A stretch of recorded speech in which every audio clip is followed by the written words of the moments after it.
연기는 쉬지 않았다. 굴뚝에서, 균열에서, 땅 아래 어딘가에서. 이 도시의 하늘은 태어난 이래 한 번도 맑았던 적이 없는 것처럼 보였다. 무너진 황동 건물들, 녹슨 파이프들. 강물은 검고 두꺼웠다. 방랑자는 천천히 걸음을 멈췄다. 그의 눈이 거리를 훑었다. 이상했다. 분명 폐허인데 사람들은 웃고 있었다.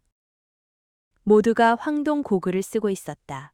관자노미까지 덮는 크기였다. 귀 뒤로 가느다란 파이프가 이어졌다. 무언가를 전달하는 것처럼.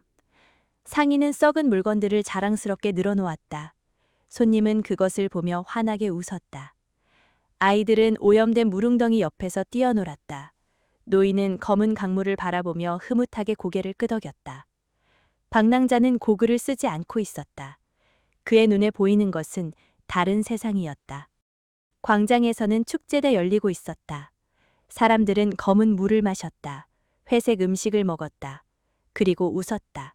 진심으로. 고글 너머로 그들의 눈에는 분명 다른 것이 보이고 있을 것이었다. 맑은 물, 풍성한 음식, 번영하는 도시.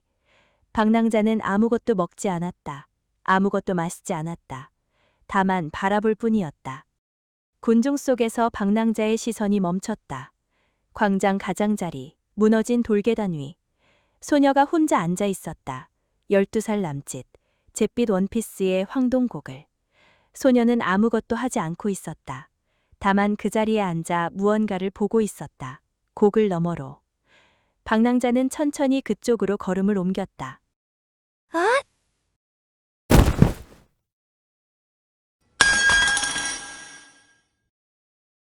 작은 사고였다. 방랑자가 그녀를 지나친 뒤 일어난 소녀가 돌뿌리에 걸려 넘어졌다. 고글이 하늘 위를 날았다. 소녀가 눈을 떴다.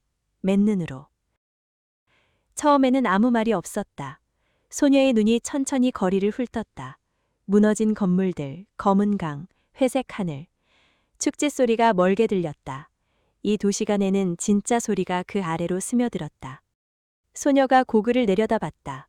그리고 조용히 입을 열었다. 이상한데? 두려움이 아니었다. 혐오도 아니었다. 진실이 눈앞에 있었는데 소녀는 다만 잠깐 그것이 이상하다고 느꼈을 뿐이었다. 어른들이 달려왔다.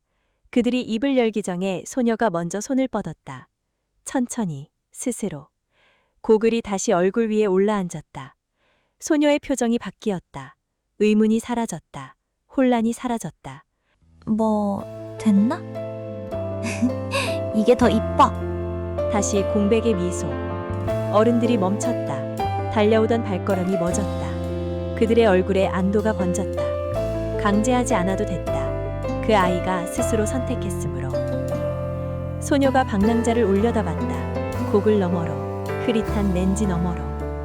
방랑자는 아무 말도 하지 않았다. 소녀도 아무 말도 하지 않았다. 다만 잠깐 시선이 교차했다. 그것으로 충분했다.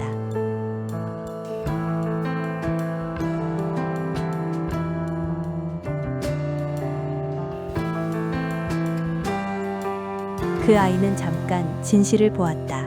아름답지 않았다. 따뜻하지도 않았다. 그것은 그저 차갑고 낡고 부서진 것들 뿐이었다. 그래서 선택했다.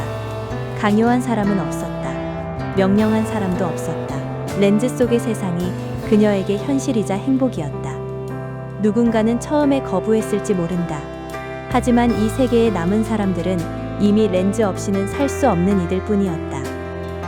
거스르는 법도 스스로 나아가는 법도 잊은 채 그저 보이는 것만을 믿으며 그것이 그들에게 행복한 삶이었다. 그리고 방랑자는 다시 자신의 여행을 이어간다.